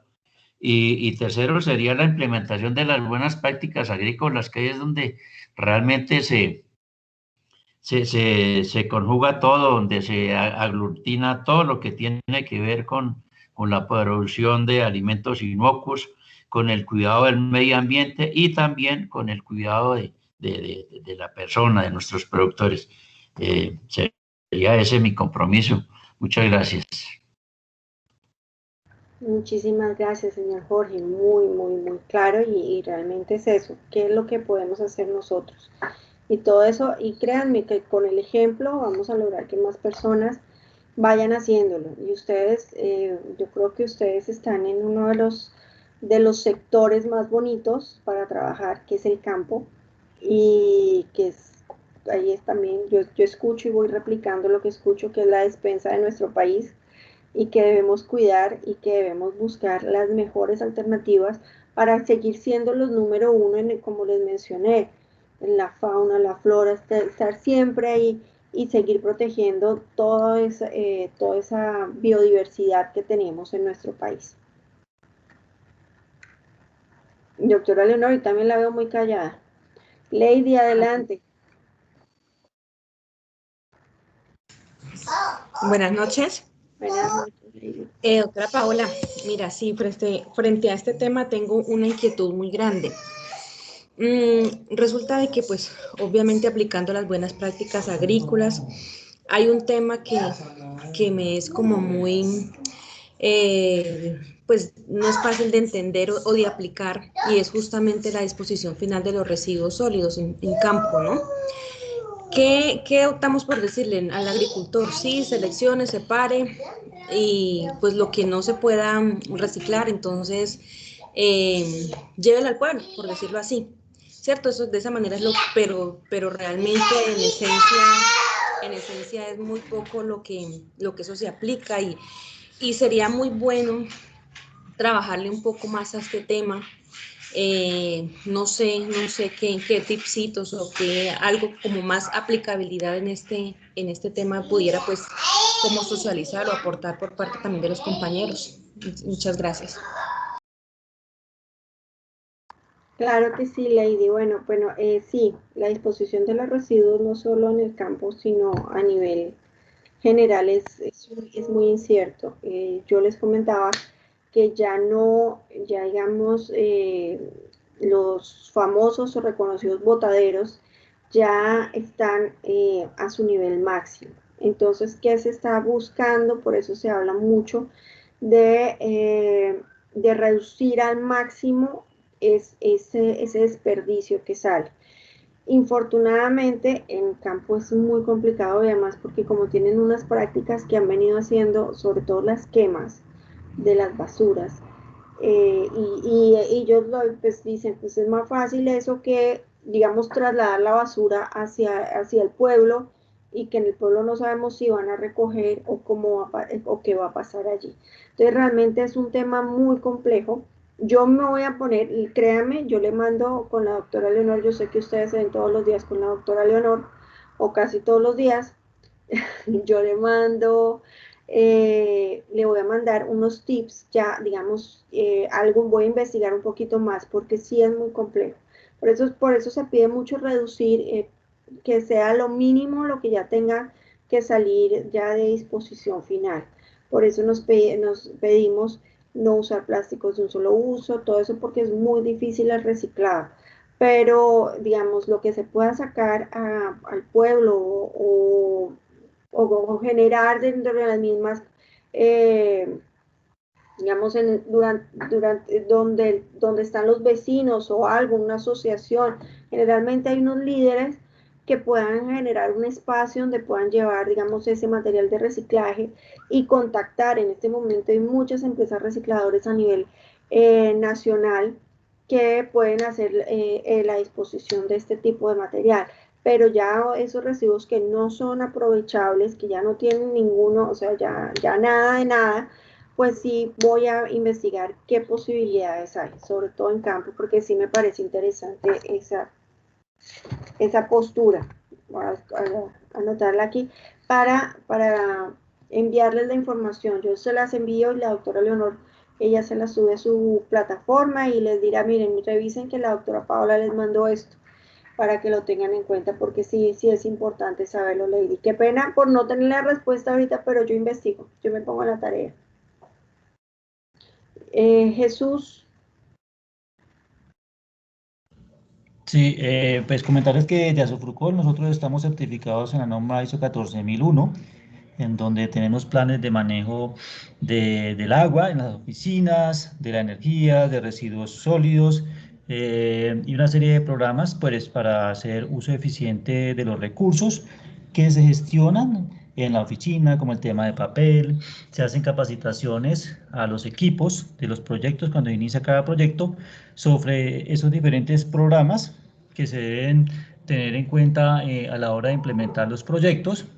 Y con los productores, como bien decían mis compañeros, influimos en el uso de prácticas ambientales amigables con el medio ambiente. Por ejemplo, a la hora de formular los proyectos, lo que se hace es, cuando se trata de insumos para el tema de control de plagas y enfermedades o mejoramiento de la nutrición, fertilización del suelo, pues lo que se procura es incluir insumos de origen biológico.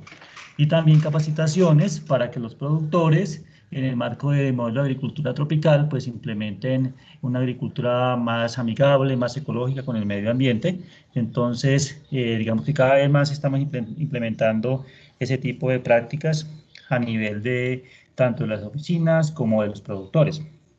Pero sí se requiere para los retos que tiene el cambio climático y todos esos cambios que está sufriendo el planeta, unos esfuerzos más grandes, más fuertes de parte de la sociedad, del gobierno. Por ejemplo, vemos que el gobierno cada vez saca iniciativas, por ejemplo, esa iniciativa de la siembra de 180 millones de árboles, pero vemos que son iniciativas que no tienen recursos, ¿sí? Estaba mirando cuál es el avance actual de esa meta y solamente llevan como 52 millones de árboles, pero no se sabe cómo se van a mantener tampoco esos árboles. Los recursos para ese proyecto, por ejemplo, no están asegurados, entonces el gobierno está tratando de comprometer a las alcaldías, gobernaciones y demás entidades para que le ayuden a cumplir esa meta. Entonces, es decir, como que se formulan unas metas en el vacío, sin recursos, sí, y no de manera sostenible a largo plazo. Asimismo, por ejemplo, el Ministerio del Medio Ambiente tiene unos programas para el tema ambiental, pero son programas que tienen pocos recursos, no son programas impactantes que generen un verdadero cambio. Entonces, falta una política verdadera en ese sentido que haga el país para que aportemos al mejoramiento del medio ambiente. Así es, sí, señor. Me parece buenísimo eso que ustedes desde allá de la asociación ya tengan implementado la ISO, porque eso demuestra su compromiso realmente con todo lo que está pasando y con esta realidad. Y esto es una realidad que tenemos que afrontar y ver y analizar. Entonces sí me parece súper importante. De igual manera, digamos, esas políticas que salen un poco de manera sin planificación, porque realmente, ¿qué pasa con los árboles? Lo digo porque aquí sucede, en Barranquilla cada cierto tiempo llegan y dicen, no, vamos a sembrar 100.000 árboles en 2 días. Sí, siembran los 100.000 árboles en 2 días, en diferentes sectores, pero resulta que no hay cómo mantenerlos. No hay el cuidado, no hay quien sea la persona que vele por esos proyectos. Entonces, claro, cada rato vemos que siembran 100.000 árboles, pero es que están quitando el que se dañó, lo botan y ven y siembran otro en el mismo huequito. Entonces, realmente no estamos haciendo nada. Entonces, toca plantear qué estamos haciendo, qué está pasando, y cómo vamos a plantear políticas efectivas, no políticas de raticos, ni políticas por decir qué estamos haciendo y cómo lo estamos haciendo y somos los mejores. No, tenemos que ver esos tantos millones de árboles, dónde los vamos a sembrar, dónde son necesarios, quién los va a cuidar, qué comunidad lo va a cuidar, quién, por ejemplo, tenemos un grupo de personas que posiblemente no tengan un salario fijo, pues contratemos a las personas con un salario, que puedan tener un salario y que tengan y que pueda hacer su trabajo inicial para cualquier cosa. Entonces, es plantear todo ese tipo porque no es solo decir vamos a hacer o vamos a plantear o vamos a generar esto. Entonces, sí, yo los felicito por implementar la ISO y también sean ustedes, digamos, desde su orilla, sean ustedes quienes digan, bueno, nosotros planteamos que esto no se puede generar una política de este tipo teniendo en cuenta estos factores. ¿Quién va a cuidar eso? ¿Quién lo va a plantear? ¿Quién va a hacer el seguimiento? Es importante. ¿Qué especies estamos sembrando? ¿Cómo las estamos sembrando? ¿En qué condiciones? Si ustedes pues son profesionales, algunos ingenieros agrónomos tienen más experticia que cualquier otra persona, entonces están ahí para decir esto no es así. Entonces, bueno, ahí está una otra tarea. Habló ahorita Jesús, falta Juan Carlos.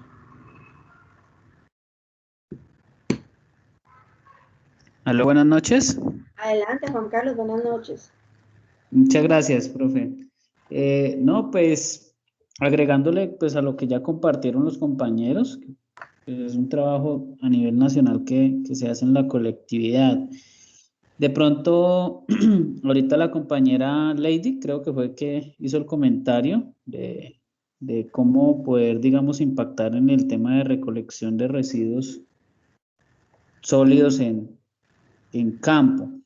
Pues esta es una idea que pues hemos nosotros aquí tratado de materializar, pero Jesús ahorita también lo mencionó, el tema de disponibilidad de recursos y voluntades a veces se vuelve complicado para este tema.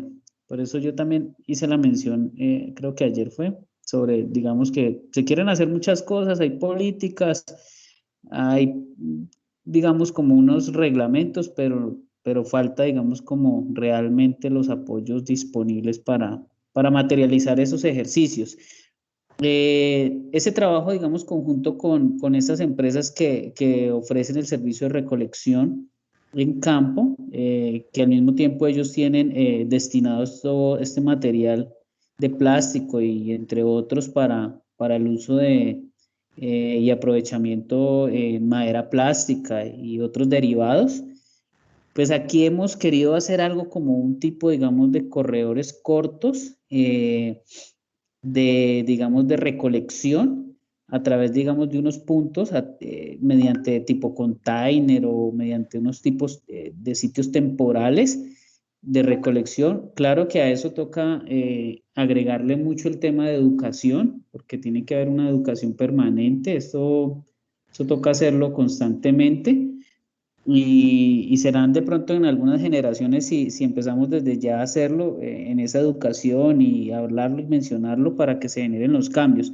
Pero ese tema, digamos, de hacer esos circuitos cortos de recolección con una alianza con este tipo, digamos, de empresas, podría ser, digamos, exitoso. Nosotros acá hemos hablado con una que tiene muy buenos resultados, que es Colecta, y hemos estado, digamos, como con esa intención, pero siempre llegamos al punto de que pues hace falta un encadenamiento de recursos para poder que esto se vuelva una realidad y al mismo tiempo toca amarrarlo a un programa que sea sostenible en el tiempo, porque pues esto si no es sostenible no va a funcionar, simplemente pañitos de agua tibia, como lo que sucede con el tema de sembrar árboles, que a veces también en vez de volverse una solución se puede volver un problema. Entonces, pues esa es una idea, no sé si de pronto la idea aún está por ahí, si la ve oportuna, pues chévere que la pueda utilizar y pues nosotros acá andamos en ese, digamos, en esa gestión. Y pues la reflexión más grande es que esto es de educación, esto por más bonito y romántico que se vea, esto es más de educación desde la escuela, la casa, el colegio, la universidad, las entidades, el profesional, el asistente, todos tenemos que hablar en torno a este mismo idioma y hacer eco. Muchas gracias. Muchas gracias, Juan Carlos. Sí, tiene toda la razón, la educación ambiental debería ser una materia obligatoria en todos los colegios del mundo, porque nos falta muchísimo. Y nosotros y las generaciones anteriores a nosotros nunca lo pensamos y nunca lo evaluamos como tal, como la necesidad que estamos viendo hoy en día. Entonces, sí, la educación ambiental, por eso yo siempre planteo la necesidad de hacer una revisión a nuestros planes académicos de nuestros hijos, porque son temas que hacen falta, y que toca evaluar. Bueno, Lady, por ahí ya nos dieron unos tips que yo anoté, pero de todas maneras vamos a seguir buscando la información. Finalmente, pues yo les quiero agradecer por aquí aguantarme durante 3 días. Muchísimas gracias. Ustedes han dado unos aportes increíbles que tengo por aquí en mi lista de notas, porque me parece que aprendo siempre muchísimo con ustedes.